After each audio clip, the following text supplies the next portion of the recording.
welcome back. I'm Claire Cousins, and this is the first video of the non-Textile East Fair event. I've decided to do the odd one or two once a month, as people have put in suggestions for what they'd like to see. I've had requests for silk embroidery, silk ribbon embroidery I should say, nano felting, and somebody's put anything they'd be interested in. So today I've decided to go for the anything, and it's to show what I'm up to at the moment. I've decided to do a bit of slow stitching, and I've been wanting to do something based on circles for quite some time. So come to my desk and have a look to see what I'm up to. Okay, this is what I've been working on, and what it is that I'll show you on these ones here. Zoom in a little bit. There we go. So what I've done is I've actually gone into my stash of green fabrics, and I've just carefully cut out different size circles, and I've layered them up, and I've placed them onto a piece of it's actually curtain lining, but you could use calico or any base fabric if you fancy having a go yourself. And I've done it all in different colours, so I've tried to vary them in different places, different sizes. Some of them have got 2, some of them have got 3. And then once I've done that, I then started to put some stitching on. So if I just start from here, it's fly stitch here. I've used a variegated thread. This is just a regular sort of a satin stitch going around. Here was just a straight stitch with beads and sequins. This one I just did like a straight stitch, but I've done it in the form of a zigzag. This is Lazy Daisy. I've got blanket stitch. This one is like it is a blanket stitch, but it's kind of reversed, and also I've put 2 together and then left a bigger gap. And I've done something similar to that somewhere else. This one. So there's 2 together and then a big gap and then 2 together. So it's like a blanket stitch in reverse. I've also used stem stitch. Some of them I've offset, they're not always central. This one I've used Lazy Daisies. So hopefully you can see this one. This one I actually did a chain, but then did a long gap in between, and then put some bullion knots in the gaps with a darker thread. Then I did some bugle beads. That one I've offset with chain stitch, and then just a basic running stitch. What I've done is I haven't planned any of it. I've just thought, oh, what stitch do I fancy doing? Is there a stitch nearby? So as long as the stitch isn't nearby, then I've done it. So this one, as I say, there's a fly stitch, but there's blanket stitch, and then there's stem stitch. So I made sure there's nothing nearby with too many similar stitches. And then I keep changing my threads. When I say I change my threads, I've stuck to 3. So I've stuck to this variegated green, and there's sort of like a tealy green, and then a very, very dark, almost black green. So I've stuck to those 3 threads, and I've got some sequins and some beads that I've put in my little tray to help me out. Not entirely sure how that's managed to get in there, but there we go. So once I've cut them out and pinned them on, as you can see, I've chosen a needle of the size that will go through. I don't know the size, I just know I can get my perlé thread through.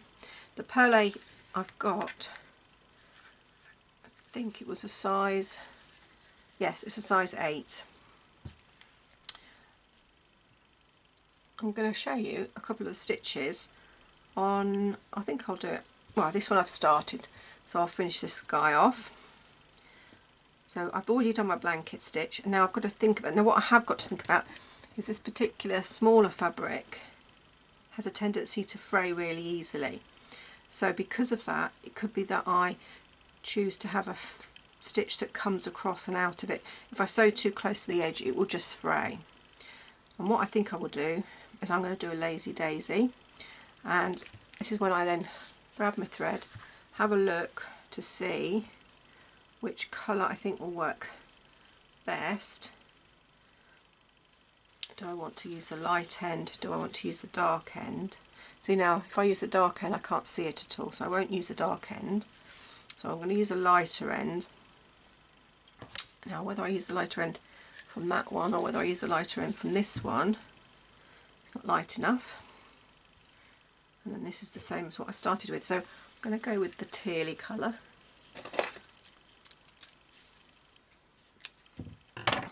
And then, as I say, when I use my variegated thread, I make sure that I thread up the end of the needle the colour I don't want, because then that's on the needle, and the colour I do want, which is the pale colour, I make sure I put the knot that end.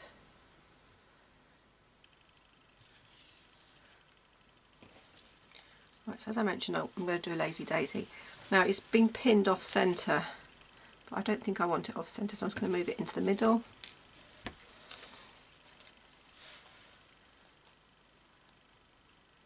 And then what I'm doing is I'm coming up, I'm not going to come right close to the middle because I need a little gap for the sequin, and if I have it right in the centre then I can't, one, get a sequin in, or two, so the other lazy's in. So I'm going to go back down, and then I'm going to come out to the edge of that dark green. I'll just bring it up to show you. I'm going to wrap the thread underneath,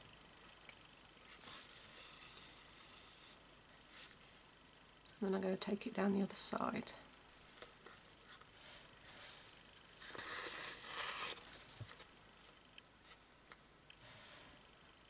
Like that. And then I'm going to come up in the near the centre again. Now I think I might do 4. If I'm going to do 4, I'll make sure I'll do the next one opposite, because then I know they're evenly spaced.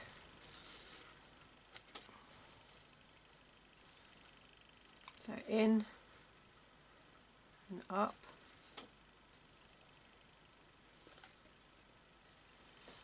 I'm just going to rethread my needle.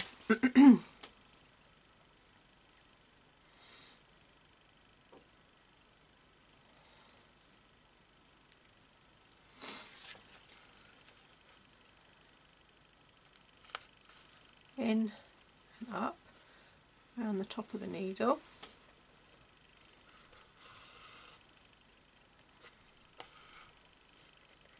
And then back down the other side. I'll just do 2 more of them.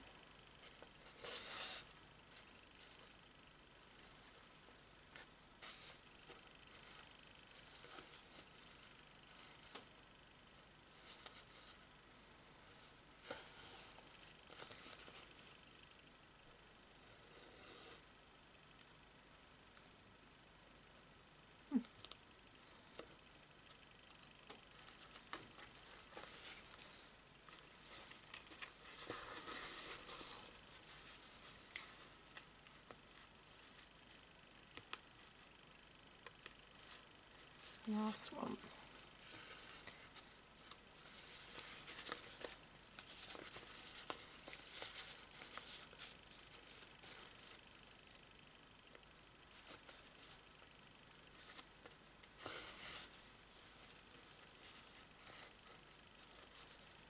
And down.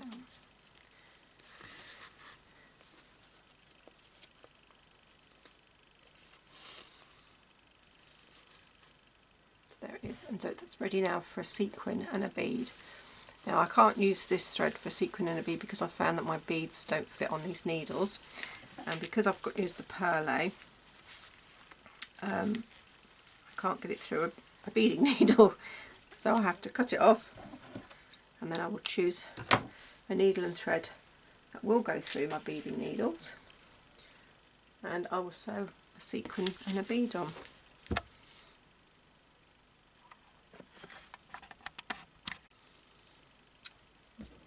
Okay, what I did do, I have now sewn a bead just here. I was going to put a sequin in, but you couldn't really see anything, so I've decided to just go for the bead. I'm going to move on to this one now. Now this is a piece of batik, so actually that won't fray too badly. So what I think I will do, I think I might do sort of a stem stitch on there. I might even do a split stitch, I'll see. I've chosen to go for the other end of that bluey tealy green, and I'm gonna come up and yeah, no, I think I'll do stem stitch. And for this, hopefully you can see what I'm doing. I go into the fabric, and then I tend to go sort of almost like a back stitch, and I tend to go halfway back.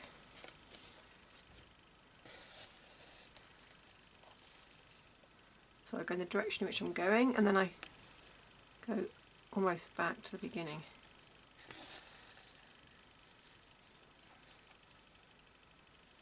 And as you can see, because this fabric has been waxed in the batik process, I can actually go quite close to the edge and it's not fraying. So when you choose your types of stitches, do consider the material you're sewing on, whether it will fray, whether it will hold the stitches. Some people might want to try and turn the circles. I wouldn't personally. What you could also do, actually, I haven't done it, but you could use Bonder web or some Wonder Under to sort of glue it down.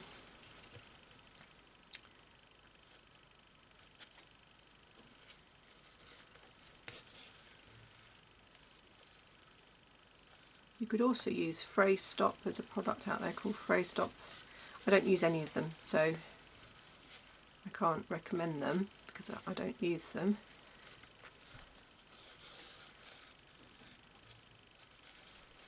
I just always take account of the material I've got in front of me.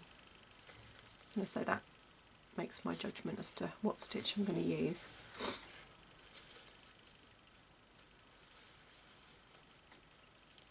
And I'll do that all the way around. Okay, I've finished stem stitching around this one. Now the two I've got in the middle, both of them fray badly when you try and sew it on the edge. So on this one I'm going to radiate out from the middle, and I think this time I should just use a regular just straight stitch. So I'm going to start near the middle again, allow space for a bead rather, or sequin or something. And I'm just coming out, and what I might do, I might actually do them different lengths. So I'm going to do some longer than others, so that's quite long. I'm going to come up a little bit closer, and then I'm going to go a bit shorter. Now I've noticed that my variegated thread changes very quickly, so I'm going to actually do some this side and then do a few the other side to balance off the colour. Otherwise the shading, I don't want the shading to be too even. I don't want it to be dark all on one side and light on the other side. I want to sort of scatter it, if that makes sense. So I've decided to go the other direction now, the other side, and do one long and one a little bit shorter.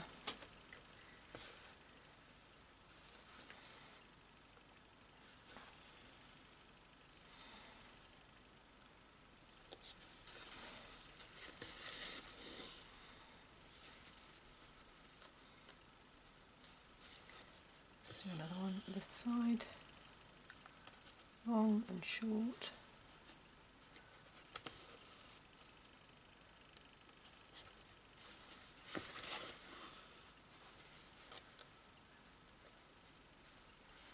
Now what I might do, I think I might put some beads on the end of those.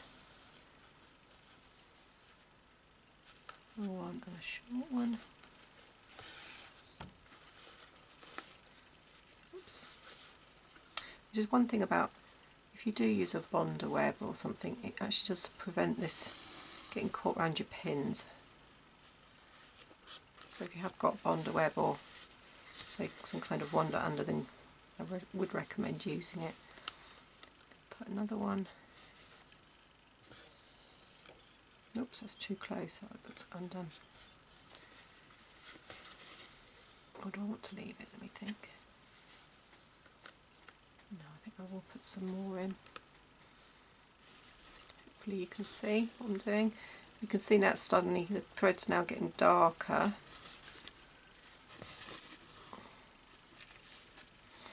So use your, if you're using variegated threads, use it to your advantage. Plan a little bit where you're sewing so you get the look you want.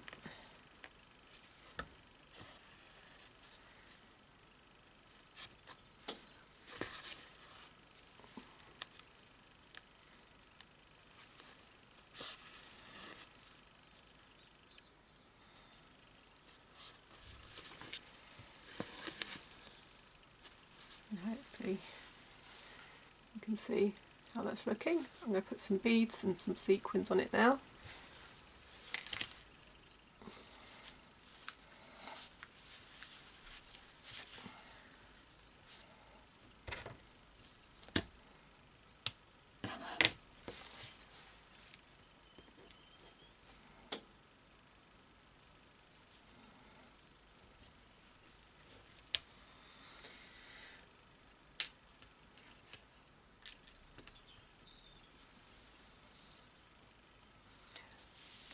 When selecting your beads or even sequins, it's always a good idea to pop some on and have a look and just see if you can see the beads. I mean, that's a dark bead, but I don't know if it's going to show. I've got a lighter bead.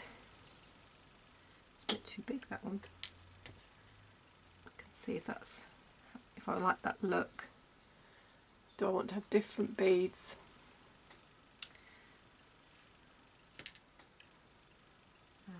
Do I want to go different colour? I might want to go for a more bluier colour.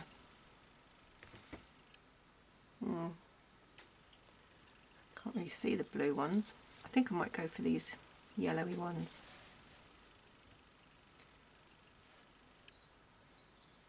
So just in case you've never sewn on beads, they're ever so simple.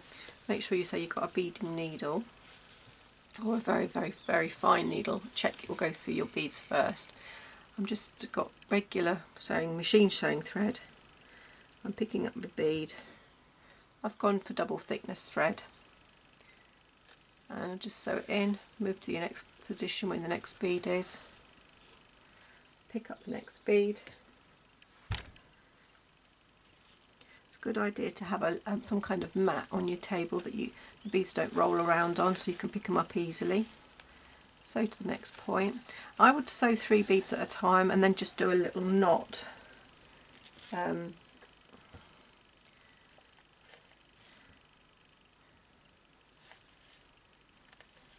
Because then if one of the beads, for whatever reason, breaks off, you'll only lose 2 of the beads. You know what I'm saying? It's less to lose. So I always sew 3 at a time. Give it a quick knot and then move on again. Start again.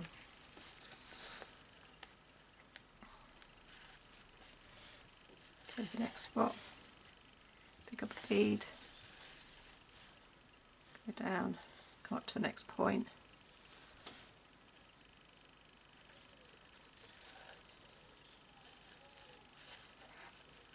And I'm just going to sew them all the way around, and I'm going to pop one in the middle, perhaps of a different colour, we'll see.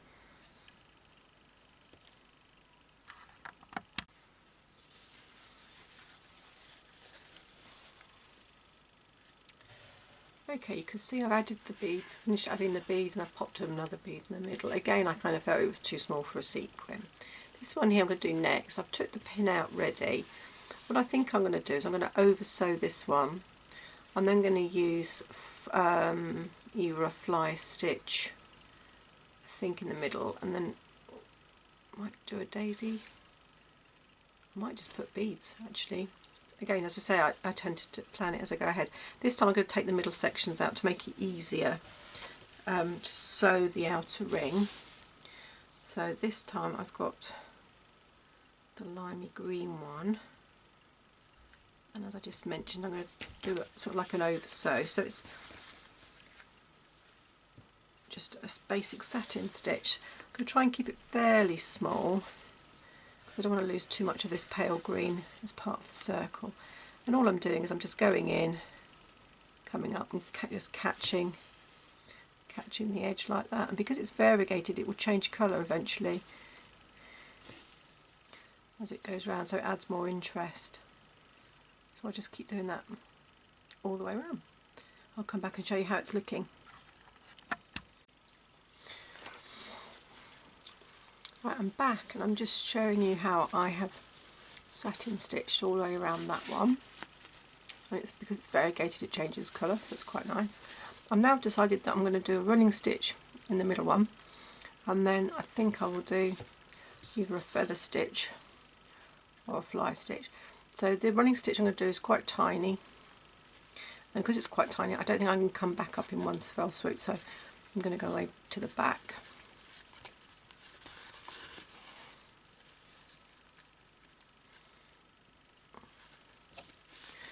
And I'm going to come up. I'm going to do that all the way around the edge of this one.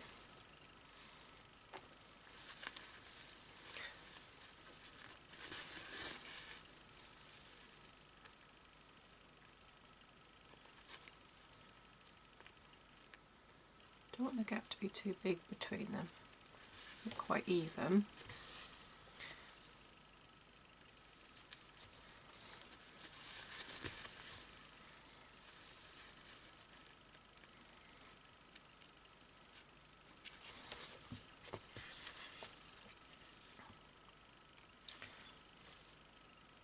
I'm going to finish that off and then I'll show you the fly stitch, or as I say, the feather stitch, when I make a decision. Okay, I've just done my little bit of stitching around there. I'm now going to do a feather stitch, I've decided. So I've picked my thread and I'm going to come up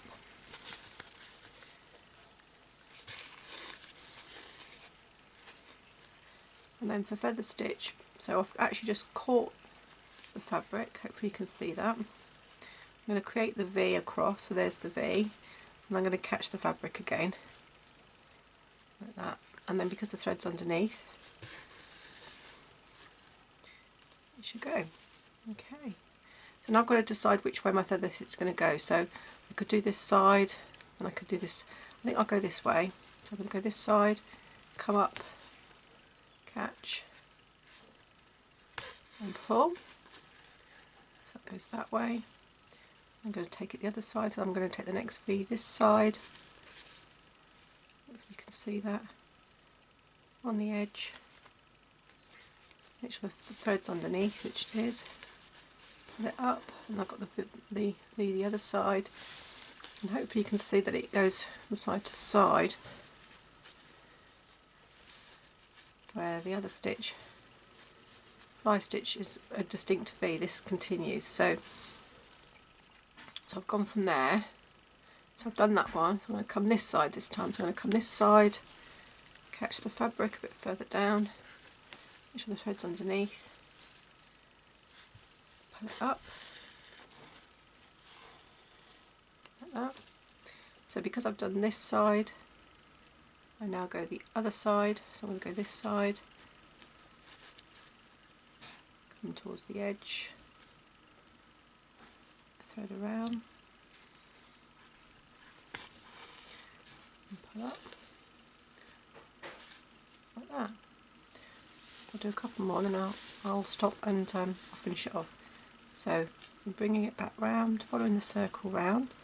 So I've done this side, so I'm going to come this side this time. So I'm just coming off slightly off the edge, and then I'm working my way around the circle, on the edge of the circle, make sure the thread's underneath, pulling it through, like that. And then because I've gone to the edge, I'm going to go slightly in, so this one goes slightly in. In fact, if you look, when I go slightly in, it's actually almost in line with where I've come up, so it's just to the side, and I go to the edge, and then I go under. So I'm going to finish that off and come back. Okay, on this one I have already stitched some tiny little holding stitches in the centre, and then this one I'm going to do a blanket stitch in reverse. So I'm going to come up at the edge, and then I'm going to do a leg coming out. I'm going to go back to the edge of the material, and catch it. So you can see that the blanket stitch is in reverse, almost in reverse. Well, it is in reverse. And then I'm going to do another little leg just sitting out here and coming back in. And because I've come in quite close to the original here, it will give me a very small stitch, but I've got two legs quite close together. So the next one I'm going to do slightly further round. So I've done it quite a bit further round. Come into the edge, and because I've moved around further, there's a gap between that pair of legs and this leg. I'm going to do another leg here, but again keep quite close to the original at the bottom.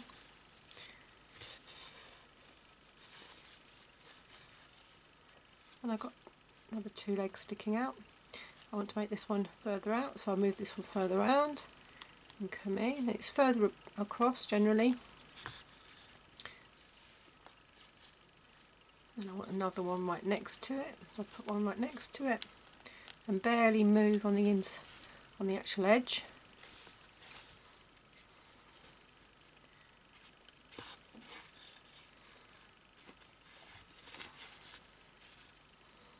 Again, move quite a bit round. Come into the edge, just catch the edge. Have one quite close. Coming quite close on the edge.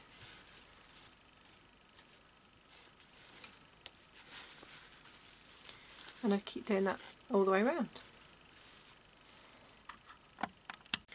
Okay, let me just, that's what I was working on a minute ago, and I finished going all around there with a blanket stitch that's in reverse, I suppose, and then I've put a sequin and a bead. I'm going to go back to this one now and add the sequin and bead. So just in case you've never done a sequin and bead before, you make sure you've got a knot on the back in your thread. Bring your needle up. I then pop my sequin on my needle, like that, and then grab my bead and get my bead on there, like that. So I've now got the bead and the sequin on. Bring that up through, and then I don't go back through the bead because then the bead would pop off, so I actually then sew straight through the sequin. Like that. And the bead will then prevent the sequin from popping off, and you knot it on the back or move to your next bead and sequin. Well, I hope that's given you some ideas of what you could do. As I say, if you've whatever stitches you know, whether it's just plain running stitch or whether it's blanket stitch, feather stitch, chain stitch, just different types of running stitch, the satin stitch, all these different stitches can be used, lazy daisies, beads and sequins all add to it. So where you can start off with what looks quite boring circles, I hope you can see that by adding the stitches and the beads and the sequins, it's very therapeutic. If you're wondering what I'm about to do with this afterwards, it might become a book cover, it might become a pocket on a bag or something, who knows, but for now I'm just enjoying doing it. So I hope you have a go and enjoy making something similar yourself. Take care, bye for now.